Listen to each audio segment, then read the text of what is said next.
The Truman Show is a 1998 film directed by Peter Weir with a screenplay by Andrew Nichols, a soundtrack by Burkhard Dulwitz and Philip Glass, and a lead performance from former comedic actor, former dramatic actor, and current pretentious but lovable snob Jim Carrey. Many film geeks will be able to tell you their movie. This isn't just something they watched a while back that they like, or even something that they make a point to watch every year as tradition, or even something that left an impact. This is the kind of movie that absolutely magnetized that film geek to the screen. It's a movie you can't look away from even on your 10th, 11th, 12th, 100th viewing. It's a movie that so fundamentally changed the way you looked at film as an art form or at life overall that nothing would ever be the same afterwards.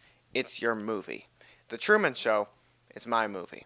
I was introduced to this film at a fairly young age. Not that I'm not currently fairly young, but I was, younger. The thing that struck me first was the concept of the film. It's about a man whose life is broadcast live to the world 24/7, unbeknownst to him. Every person he knows is an actor, and every experience he has had has been fabricated. His likeness is used to sell merchandise for the studio, and his story, his life, is used to make money. As someone with an affinity for great premises in film, just the mere idea of The Truman Show makes my mouth water. When I was younger, when my dad told me the movie existed, before I even saw the movie, I could sit there and consider the implications of the movie's concept for hours. Did the actors in his life ever get breaks? How does one legally execute such a show? Everyone in the background an actor from who aren't actors? A lot of these questions are answered, and a lot of these topics are tackled in the film. Honestly, I would still love it if it were just like 3 hours of a couple dudes sitting at a table discussing the possible things that could happen if this concept was reality. However, The Truman Show goes far beyond its excellent premise and delivers a strong character study, not only examining the logistics of creating the show, but also the psychological impact that its existence has on Truman and the people around him. As Truman slowly begins not to accept the world with which he is presented, we can see reality begin to crumble in front of him. By the end of the film, Truman has figured it out and he is driven to the brink of madness, and he makes his way out of the studio that he knows as home, and we're left to wonder, what happens now? How does Truman fare in the real world? In an interview with The Independent, Peter Weir discusses the dumbing down of Hollywood movies and discusses whether it's really what audiences want. Quote, "There has always been this question. Is the audience getting dumber, or are we filmmakers patronizing them? Is this what they want, or is this what we're giving them?" This movie was made partially to counteract the growing vapidity in the average Hollywood film. In the same interview, Weir tells the story of a viewer of the film who came up to him after a screening. "He told me he came out of my film with a very strange feeling, and then, he said, he realized what it was. He was thinking."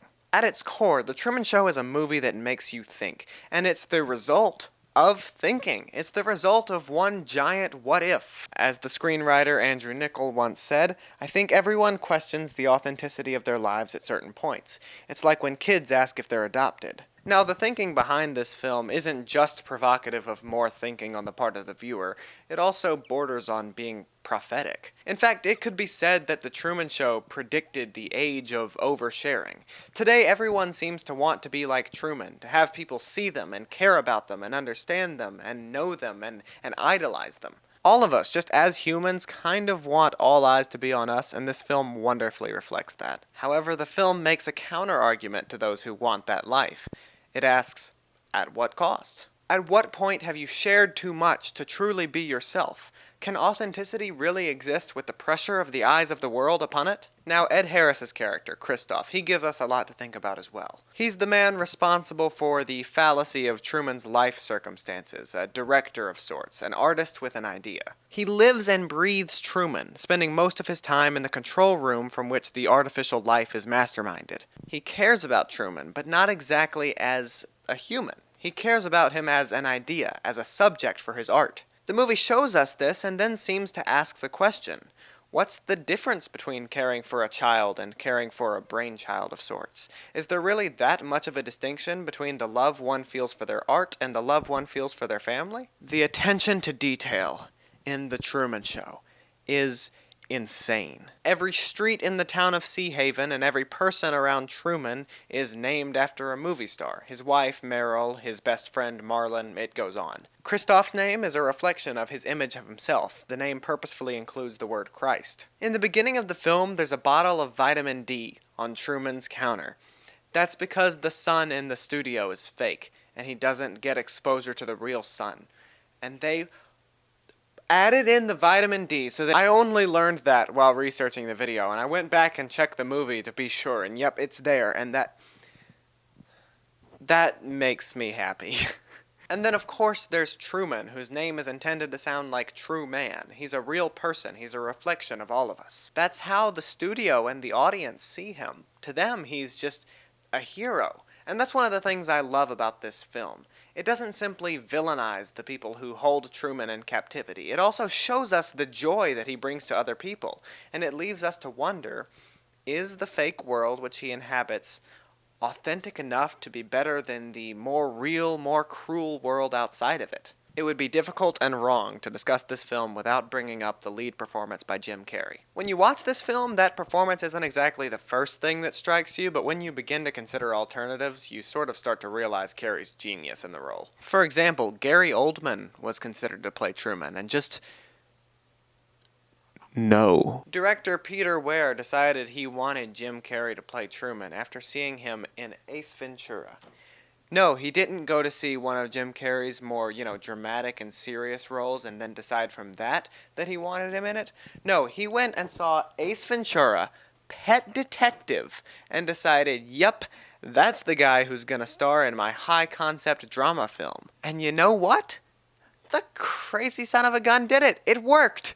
Jim Carrey's charisma as Truman is undeniable. Watching him in the role, you can see why millions of viewers in this world are drawn to him. He's got this boyish charm that he carries with him wherever he goes. We watch him fall in love in one scene, and we believe him, because we kind of know what it's like to laugh with someone like that and to look at someone like that the way he does. He perfectly gives off the energy of someone who could win over the hearts of millions with the simple charm of his seemingly mundane life. See, that's another thing I love about this. The Truman Show does not give the protagonist some sort of wildly interesting life. Instead, it sort of explores our fascination with the ordinary. The idea that a show like this could exist and capture the beauty of normality and bring it to millions of people and have them captivated with it. It's really a beautiful idea in a really weird way. And of course, all of the genius of the screenplay and direction and performances are underscored by the soundtrack. Seriously, I have a playlist that is just soundtrack from films,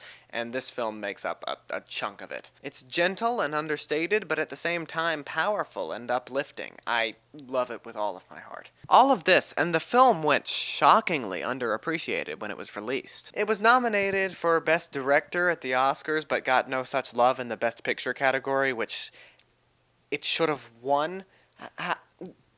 It didn't even get nominated. Jim Carrey did win a Golden Globe Award, his second nomination for that in a row after Liar Liar a year before. However, just the film's impact on the minds of the people who have seen it is often very impressive. The Truman Show delusion is a psychological condition in which a person believes themselves to be a part of a staged reality show. Several hundred cases around the world have been reported, and it's believed to be a result of a person searching for meaning in their life. I'm going to include some links in the description about the delusion because it's absolutely fascinating to hear about. The Truman Show is my favorite movie of all time. That's not necessarily to say it's the best movie I've ever seen, though it's definitely up there. That's just to say that this movie had more impact on my mind and on my outlook on film, art, storytelling, and life than any movie to date ever has. It brings my imagination to life while still managing to satisfy the detail-oriented control freak inside of me, and it also offers up amazing commentary in a very clever package. To me,